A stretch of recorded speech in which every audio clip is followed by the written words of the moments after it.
네, 여러분 안녕하십니까. 2025년 2월 2일 드디어 2025년도 두 번째 달에 들어섰습니다.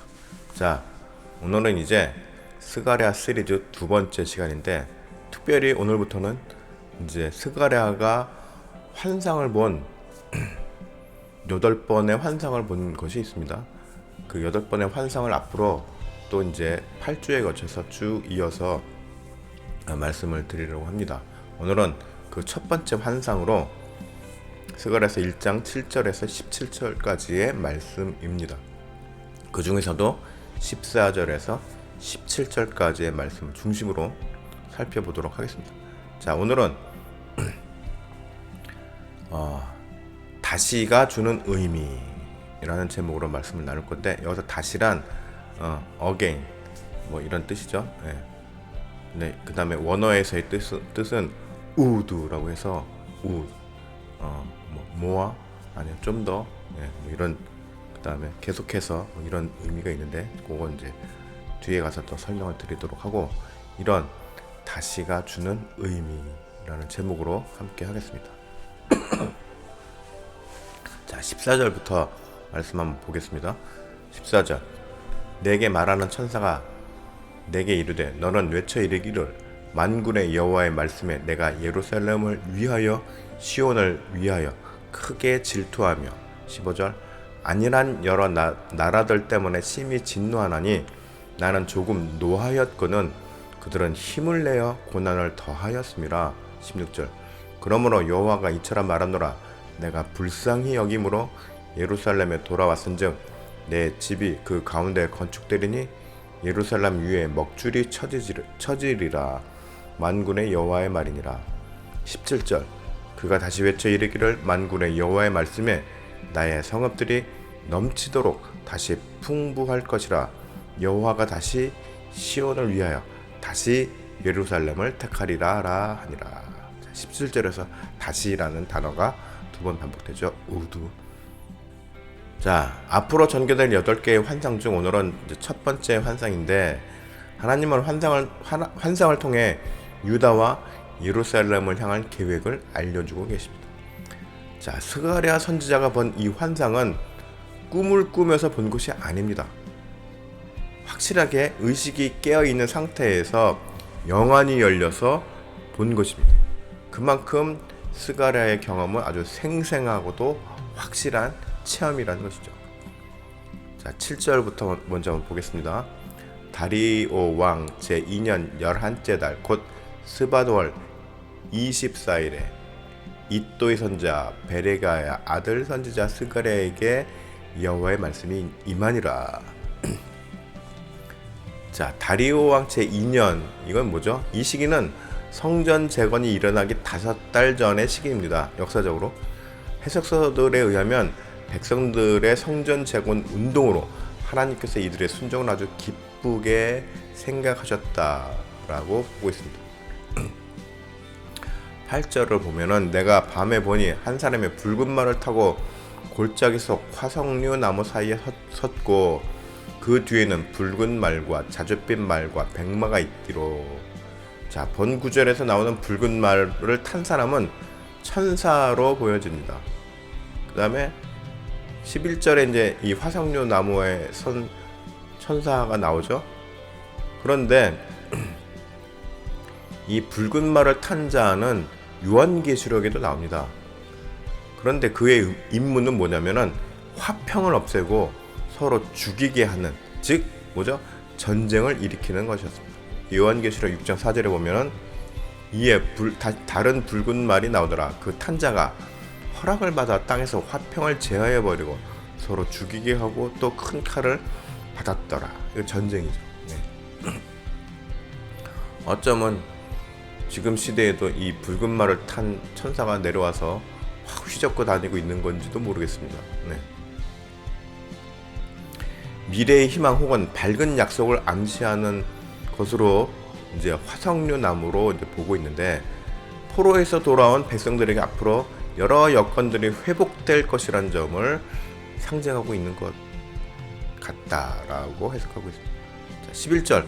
그들이 화석류 나무 사이에 선 여호와의 천사에게 말하되 우리가 땅에 두루 다녀보니 온 땅이 평안하고 조용하더이다 하더라. 자, 8절에 나오는 자줏빛 말과 백마를 타는 자는 붉은 말을 탄 자의 지위를 받는 천사들로 보고 있습니다. 그런데 이들이 세상을 두루 다니며 정세를 살피고 보고를 하는데, 여기서 눈이 가는 부분이 이제 온 땅이 평온하고 조용하다는 보고 내용입니다. 리포트를 읽겠습니다. 자, 이들의 보고 내용은 사실은 진짜로 평온한 분위기를 설명한 것이 아닙니다. 세상이 무사안일주의에 빠져 있다는 것을 의미하는 것입니다. 즉, 겉으로는 평화로워 보이고 안전해 보이지만 예루살렘 성전 주변의 방해 등으로 중단된 상태였고, 또 타민족의 끊임없는 도전에 직면해 있는 상황이었으나 이를 애써서 외면하고 있는 것입니다. 자, 12절. 여호와의 천사가 대답하여 이르되 만군의 여호와여, 여호와께서 언제까지 예루살렘과 유다 성읍들을 불쌍히 여기지 아니하시려 하나이까? 이를 노하신지 70년이 되었나이다. 하나님 이제 그만 화를 푸세요. 70년 동안이나 이런 얘기를 하는 거죠. 그런데 이 12절에는 매우 의미 있는 말씀이 나옵니다. 여호와의 천사가 여호와께 간구하는 장면인데, 유다 백성들을 위해서 여호와의 노를 풀어달라고 하는 간청을 누가 해요? 천사가 합니다. 자, 이 장면은 마치 예수님께서 우리들을 위해서 하나님께 중보하시는 모습을 연상시킵니다. 요한복음 17장 21절에 여호와여, 아버지께서 내 안에 내가 아버지 안에 있는 것 같이 그들도 다 하나가 되어 우리 안에 있게 하사 세상으로 아버지께서 나를 보내신 것을 믿게 하옵소서 라고 예수님이 하나님께 세상의 성도들을 위해서 기도하는 모습이 나오죠. 사탄은 우리들을 끊임없이 참소하죠. 없는 죄도 들춰내서 막 고소를 하는데, 주님은 언제나 지금도 천국에서 우리들을 변호하시고 계심을 기억해야 하는 것입니다.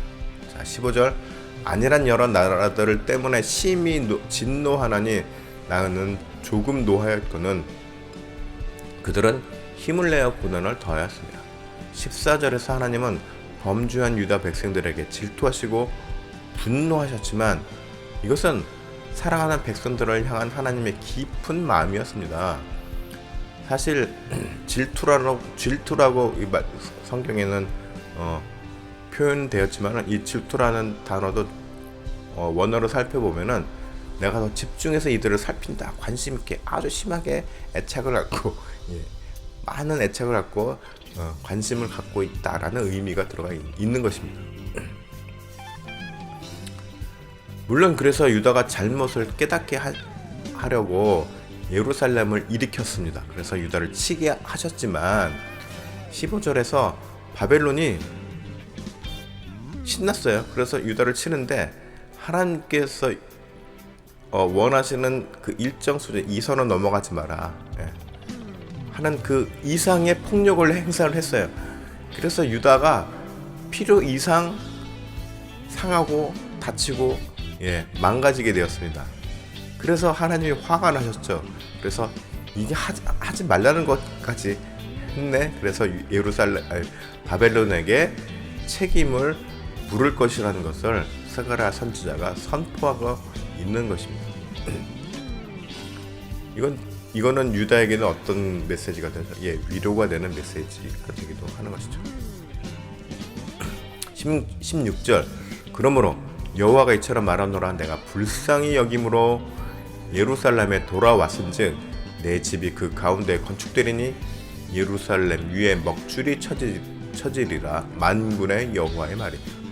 자, 이제 유다를 향한 하나님의 진노는 사라지고 이제 뭐가 와요? 위로와 회복만이 있습니다. 물론 그 배경에는 유다가 죄를 깨닫고 포로에서 돌아와서 성전 재건을 하는 등의 그 순종하는 모습을 보여주었기 때문이기도 합니다만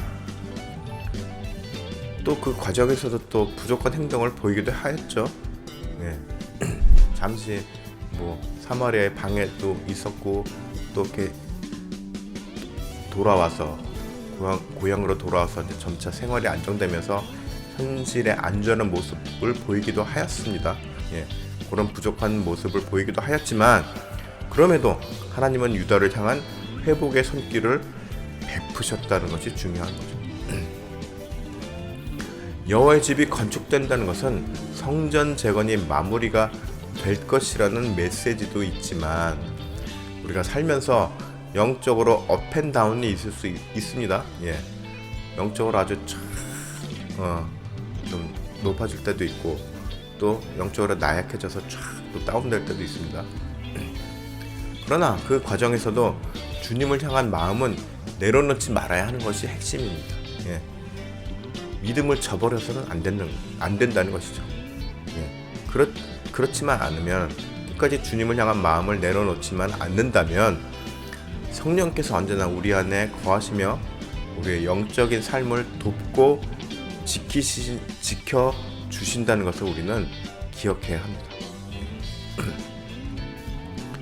결코 그래서 영적인 정신줄을 놓으면 안 된다는 것이죠. 꼭 붙들고 있어야 됩니다. 힘든 상황에서도. 자, 17절. 그가 다시 외쳐 이르기를 만군의 여호와의 말씀에 나의 성읍들이 넘치도록 다시 풍부할 것이라.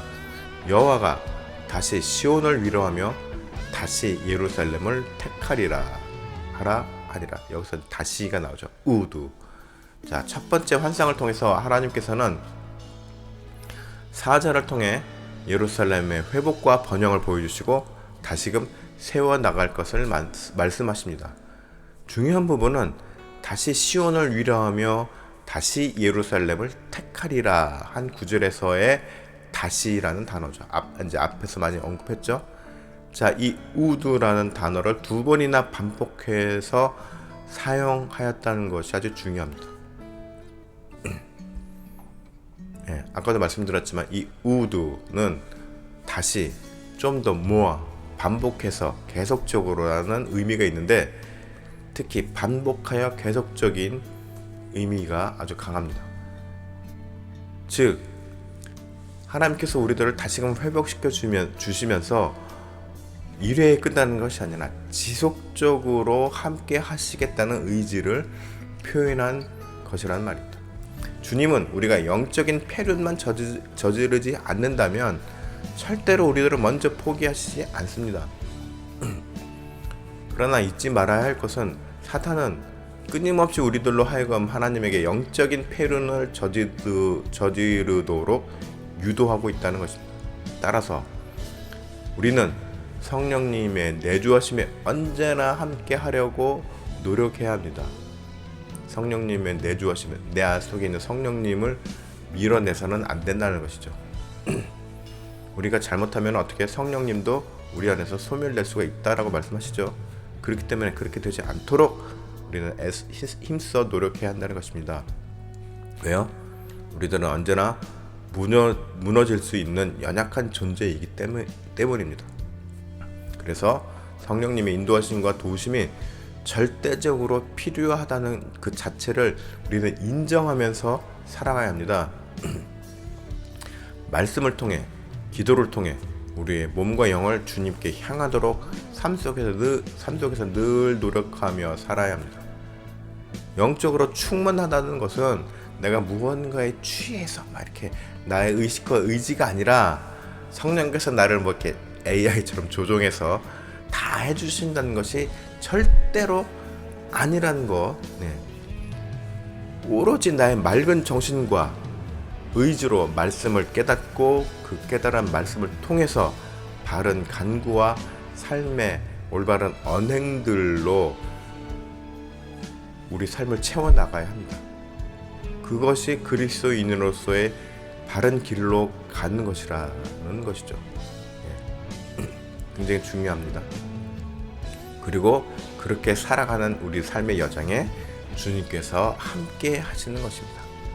그러니까 우리 스스로가 맑은 정신과 바른 의지로 그 기준을 가지고 말씀을 깨닫고 합리적인 주님의 정의와 공의와 사랑의 그 메시지를 온전히 깨닫고 그 깨달은 말씀을 바탕으로 우리가 온전히 바르게 정의롭게 공의롭게 사랑으로 살아가야 한다는 것이죠. 자, 사랑에는 모든 것을 다 참고 인내하고 용납하는 것도 있지만 또 중요한 게 무엇이 있다고 그랬습니까? 예, 불의를 기뻐하지 않는다는 것도 포함되어 있다는 것. 예, 그것을 표현하는 것도 사랑을 행하는 것이다 라고 분명히 말씀드렸습니다. 그래서 그 모든 것을 다 우리가 온전히 삶의 언행을 통해서 살아갈 때 주님께서 그 여정에 우리들과 함께 하신다는 거 굉장히 중요한 잊지 마시기 바랍니다. 자, 여러분들 모두 나는 참 부족한 사람이다 라는 것을 인정하고 그 다음에 이 부족한 나를 인내하시며 지금까지 인내하시며 이끌어 주시고 지금도 나를 바로 세워 주시려고 하는 그런 주님의 은혜 우리는 늘 언제나 감사한 마음으로 순종하며 살아가는 그런 아주 올바른 성도들이 되시기를 축복합니다.